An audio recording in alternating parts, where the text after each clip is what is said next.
The doorbell chimed at 8:47 a.m. Sharp and insistent, cutting through the clatter of cereal bowls and my daughter Lily's giggles over her half-finished sketch of a dragon. I froze mid-swipe, a dish towel in one hand, a coffee mug in the other. Packages don't usually show up this early in our quiet suburban Atlanta neighborhood. The box was plain brown, one corner slightly crumpled, with Lily's name scrawled across the label in my mother's meticulous cursive. It was the kind of handwriting that screamed care, too much care. The kind she used for holiday cards that always felt like they were hiding a jab. I figured it was a belated birthday gift for Lily's 7th birthday last week. No big deal. I hauled it inside, plopped it on the kitchen table next to a pile of crayons and a bowl of soggy Cheerios, and called out, "Lily, you've got mail." Lily's eyes lit up like I just handed her the keys to Disney World. At 7, she's obsessed with packages. Doesn't matter if it's a new pair of sneakers or a rock wrapped in bubble wrap. She'll treat it like it's the Holy Grail. She bounced over, mismatched socks sliding on the hardwood. A smear of grape jelly still on her cheek from breakfast. "Can I open it, Mom?" she asked, already tugging at the tape. "Go for it," I said, leaning against the counter. My husband, Tom, glanced up from his laptop, where he was probably doom-scrolling sports stats. "Bet it's something frilly," he muttered, smirking. Lily tore into the box, peeling back a single sheet of crisp white tissue paper, folded with the precision of a military salute, my mother's signature. Inside was a dress, pale pink, soft as a whisper, with tiny silver daisies embroidered along the hem. The kind of dress you'd see at a fancy Easter brunch or a school talent show. Not my vibe, too pastel. Too perfect, but Lily gasped like she'd unearthed a treasure. "It's so pretty," she squealed, holding it up to the light. The fabric caught the morning sun streaming through our kitchen window, and for a second, it looked like it was glowing. Tom chuckled. "Fancy, she'll outgrow it by next month." "Probably," I said, sipping my coffee, unbothered. Then Lily stopped. Not gradually, not with a flourish, but like someone had hit pause on her entire body. Her smile vanished, her brows knitting together. "Mom," she said, her voice small. "What's this?" I set my mug down and crossed the room, expecting a tear in the fabric or a missing button. She turned the dress toward me, and my stomach dropped. There, stitched in delicate white cursive across the chest, was a name, Little Sarah. Sarah, my sister. My hands started to shake. The kind of tremble you feel in your bones before your brain catches up. Lily looked up at me, her big hazel eyes searching. "What's wrong, Mom?" Tom stepped over, squinting at the stitching. "Weird. Maybe they meant to personalize it for Lily and goofed the name." Lily's voice wavered. "Did they think I'm someone else? Who's Sarah?" I didn't answer. My mind was screaming one thing. We don't talk about Sarah in this house. Not because it's some sacred rule, but because saying her name feels like stepping on a landmine. Lily clutched the dress tighter. "It's still pretty. I can wear it, right? Even if it's not my name?" "No," I said, too sharp, too final. "You're not wearing it." I took the dress from her hands, gentle but firm, and walked out of the kitchen. No explanation, no raised voice. I just shut the bedroom door behind me and sat on the edge of the bed. The dress in my lap, trembling like it was alive. It wasn't the same dress Sarah wore all those years ago, but it might as well have been. Same soft pink, same rounded collar, same dainty floral embroidery. My parents hadn't just picked this out of a store. They'd had it made, custom, deliberate, like they were trying to resurrect a ghost and dress my daughter in it. My breath hitched. My lungs too small for the air I needed. Outside, the house was quiet. Lily didn't follow me. She's already learned. At 7, when to leave me alone. That broke my heart more than the dress did. 22 years ago, I was 5, standing in the living room of our old house in Savannah, clutching a red plastic cup of lemonade. It was my birthday, and the place was packed. Neighbors, cousins, people my mom had guilted into showing up with her patented, "It'd mean so much," phone calls. I was in a hand-me-down dress, too big in the shoulders, watching everyone orbit around Sarah. She was 7, all confidence and charm, twirling in a pink dress just like the one in my hands now. She'd just won some local dance competition, and my mom had practically hired a skywriter to announce it. The room clapped for her. Cameras flashed, and my mom glowed like she'd birthed a superstar. I tugged at her sleeve, my voice barely above a whisper. Mom, it's my birthday. She didn't even look at me. Don't make this about you, Hannah. I shuffled back to the couch, my cup sticky in my hand, and sat there, invisible. That was the first time I realized Sarah was the sun and I was just a shadow trailing behind. She wasn't mean, not on purpose. She just had this way of pulling everyone in. Like gravity. Teachers adored her, coaches praised her, strangers stopped to compliment her smile. I tried to mimic her laugh, her walk, the way she tilted her head when she talked. I thought there was a secret code. And if I cracked it, maybe I'd get a fraction of the love she did. But no matter how hard I tried, I was always Hannah, the runner-up. Sarah grew up and never stopped moving. She bounced from city to city, Charleston, Miami, LA, chasing dreams that changed as fast as her zip code. Jobs, boyfriends, ambitions, she collected them like souvenirs. Then left them behind. She didn't disappear. Not exactly, she just moved too fast for us to keep up. Then, 5 years ago, she came back with a plan. She was launching a clothing brand, eco-friendly, chic, the kind of thing you'd see in a boutique with overpriced candles. She showed us a sleek website, photos of sample designs, emails from buyers. She called it an investment opportunity, not a handout. I'll pay you back in a year, she said. Maybe double it if the first collection pops off. We believed her. My parents emptied their savings. I gave more than I could afford, dipping into the emergency fund Tom and I had scraped together for a down payment on a house. Sarah was my sister, the golden girl, and when she shone, we all felt a little brighter. She started small, a few $100 here, 1,000 there. She sent updates, invoices, screenshots, excited texts about meetings with boutique owners. Then the asks got bigger. A store in Chicago wanted a bulk order. A pop-up shop in New York needed funding. An influencer was begging for an exclusive line.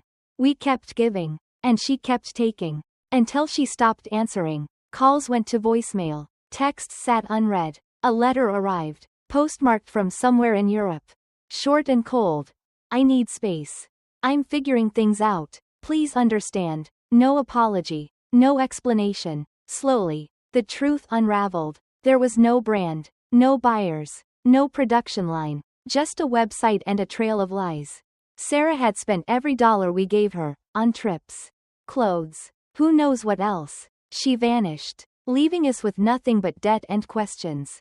Then the calls started. Debt collectors, asking about credit cards I'd never opened, loans I'd never signed. Sarah had used my name, my credit, racking up balances she never intended to pay. The police shrugged it off as a family matter. The banks said it was my word against hers. I took on a second job, bartending nights after my office gig. To cover the payments, I sent money to my parents for their mortgage, their utilities, their groceries, while they repeated, "We lost our daughter," like a mantra. I thought we were in it together, picking up the pieces Sarah left behind. I was wrong. The dress sat on my lap, its pink fabric soft but heavy, like it carried the weight of every year I'd spent trying to outrun Sarah's shadow. It wasn't just the name Little Sarah stitched across it. It was the intention behind it. The way my parents had recreated a memory that wasn't mine, wasn't Lily's. They'd made this dress for their golden girl, not my daughter. My chest tightened, and I realized this wasn't a mistake. It was a message, one they didn't even have the courage to say out loud. I grabbed my phone, opened my banking apps one by one. With each tap, I canceled the automatic transfers, the grocery card reloads, the utility payments, the half-mortgage checks I'd been sending my parents every month. It was mechanical, almost calming, like ripping up old letters. I didn't hesitate, didn't second-guess. When I was done, I set the phone down and folded the dress, placing it on the desk in the corner. I wrote a note on a scrap of paper, my handwriting steady despite the storm inside me. "You lost one daughter. I'm the one who stayed. You never saw me. Don't call me again. If you need help, ask Sarah. The next morning, I drove to their house in Marietta. The dress folded in a plain paper bag. Their street looked unchanged. Same sagging mailbox. Same chipped paint on the front door. I set the bag on the porch. Didn't ring the bell. And walked away. By 9 a.m., my phone was buzzing. Missed calls, voicemails, texts. All from my parents. I listened to one message. Just to hear it. My mom's voice was sharp. Indignant. Hannah, what is this? Returning a gift? What kind of stunt are you pulling? My dad grumbled in the background. And what's this about not paying anymore? What the hell does that mean? I stopped listening. By noon, I'd blocked their numbers. A week later, the calls started again, not from my parents, but from Sarah. I was folding laundry. The hum of the dryer a rare moment of peace. When an unknown number flashed on my screen, I almost ignored it, but something made me pick up. Hey, Hannah. Her voice was like a punch I didn't see coming. 5 years of silence, and she sounded like she'd just called yesterday. I heard you cut mom and dad off. Over a dress? Really? You've been talking to them. I said, my voice flat. Yeah, pretty much the whole time. She admitted, casual, like it was nothing. Where the hell have you been? I asked, gripping a pair of Lily's jeans. You vanished. You stole from us. You opened accounts in my name. Do you know what that did to me? I worked 2 jobs. Sarah, I couldn't buy a house. I paid off your debts while you were, what? Sipping wine in Paris? She was quiet for a moment. Then, I didn't mean to hurt you. I was in over my head. You lied. You took everything and ran. They need you, she said, dodging. They're not doing great. Mom's health isn't good, and dad's struggling. Then why don't you help them? I shot back. It's complicated, she said, her voice soft. Practiced. You've always been the strong one. Hannah, you've got a house, a kid, a life. They appreciate you, even if they don't say it.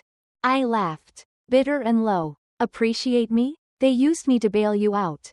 And you let them. She didn't respond. I'm done, I said. You're great at running, Sarah. Keep doing it. I hung up, my hands shaking, and stared at the pile of laundry like it could anchor me. Months passed. The silence was deafening at first. Then freeing. My parents showed up once. Unannounced. My mom clutching a bakery box like a peace offering. We just want to talk, she said. I didn't let them in. You've been talking to Sarah, I said. They didn't deny it. Since she left, my dad admitted. She's in trouble, Hannah. Real trouble. She's always in trouble, I said. And you let me think I was helping you while you funneled my money to her. She's our daughter, my mom said. Like that explained everything. So am I replied. Tom stood behind me, silent but solid, and told them to leave. They did, looking at me like I'd broken their hearts. But they'd broken mine first. It's been a year now. No calls, no texts, no Christmas cards with hidden barbs. I heard through a distant cousin that Sarah's back, living with my parents again. Her European adventure fell apart when the money ran out. They're selling the house now. Too many bills. Too little left. I don't ask for details. I don't want them. Lily doesn't talk about her grandparents anymore. She used to ask if they'd come to her school play. But the questions faded. Kids know more than we give them credit for. Our house is quieter now. But it's ours. Sunday mornings are for pancakes and Lily's off-key singing while she brushes her teeth. Tom finally fixed that squeaky door I'd ignored forever. And I sleep. Really sleep. The kind where you wake up and feel safe. No pink dress in the closet. No ghosts in the air. Just Lily being Lily, and me. Finally more than the one who stayed. The kitchen clock ticked past 9 p.m. Its faint hum drowned out by the clink of glasses as I wiped down the bar at Murphy's Tavern. My second shift of the day, office admin by morning, bartender by night, was a grind.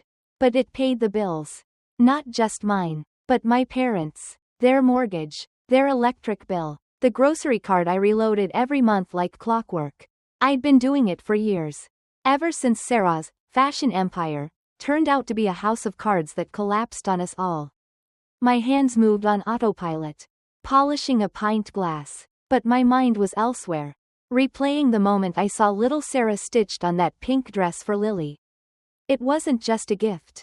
It was a betrayal, sewn in delicate white thread. I'd always thought we were in it together, me, Mom, Dad, picking up the pieces after Sarah vanished with our money.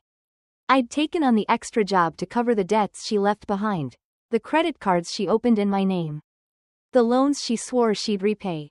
I worked weekends, skipped vacations, and smiled through it when my parents said, "We're broken, Hannah, we lost her." I thought they meant Sarah's betrayal had hurt us all equally.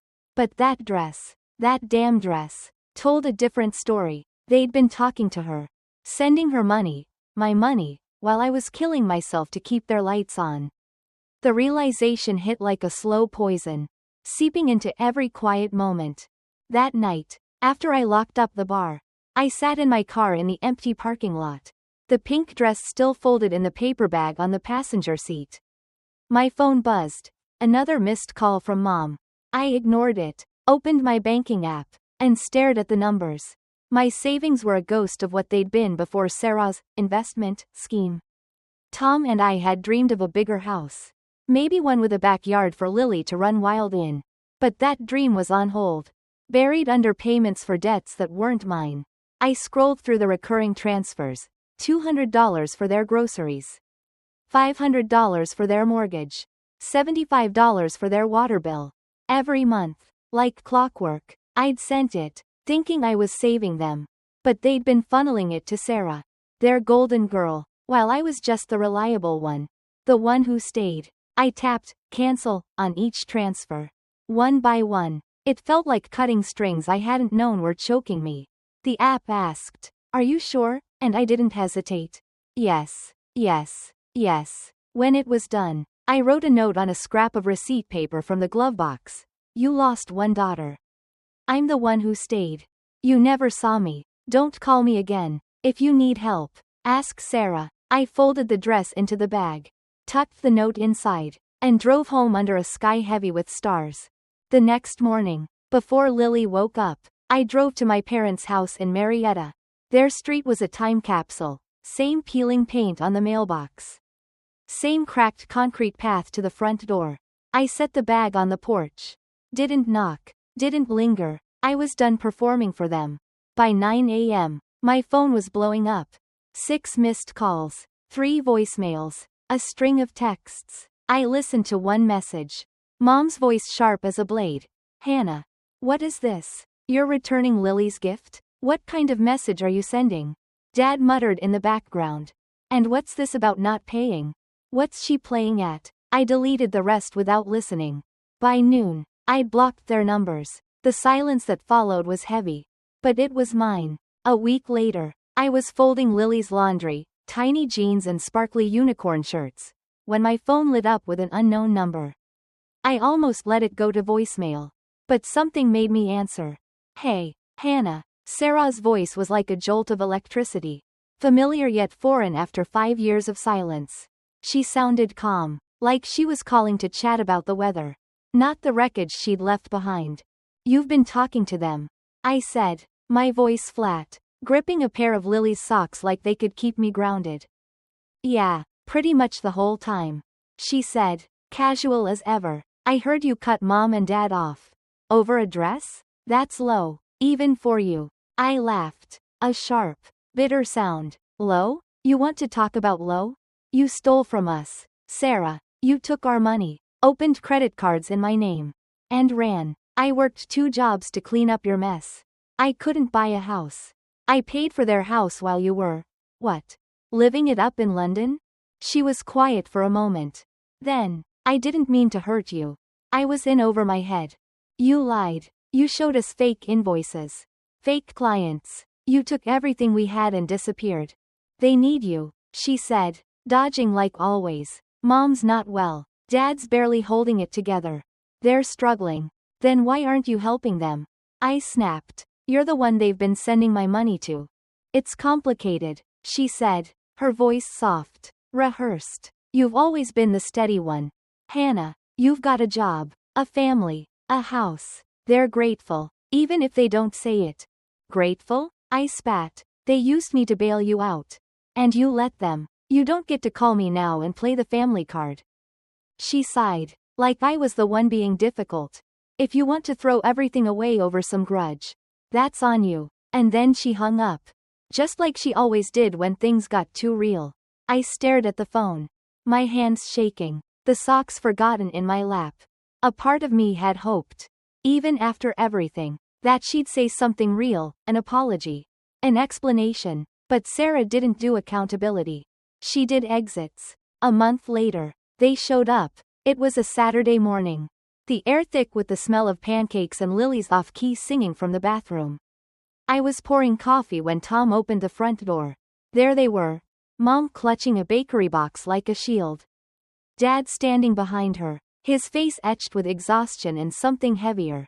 Like guilt. We just want to talk, Mom said, her voice softer than I'd expected.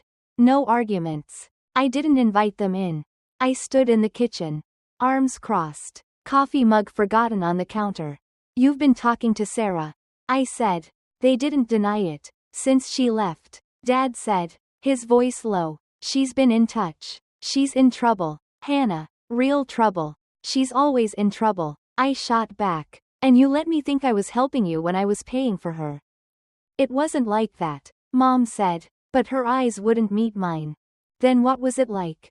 I asked. I worked 2 jobs. I sent you money every month, groceries, bills, your mortgage, and you funneled it to her. You watched me drown and said thank you while you did it. She's our daughter, Mom said, like it was a defense.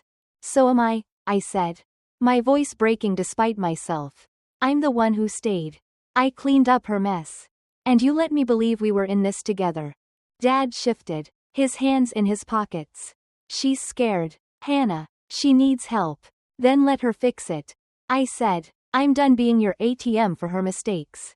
Tom stepped closer, his presence steady, calm. I think you should go, he said, not angry, just final. They looked at me, their eyes heavy with something I couldn't name, regret. Maybe, or just disappointment that I wasn't who they wanted me to be. They left without another word. The bakery box still in Mom's hands. Unopened. It's been over a year now. The silence is complete, no calls. No texts. No passive-aggressive emails. I heard through a cousin's group chat, because apparently, those still exist, that Sarah's back. Her European dream fizzled when the money ran out. And she's living with Mom and Dad again. Probably spinning new stories to keep them hooked. They're selling the house now. Something about too many expenses. Too little left. I don't ask for details. I don't need them.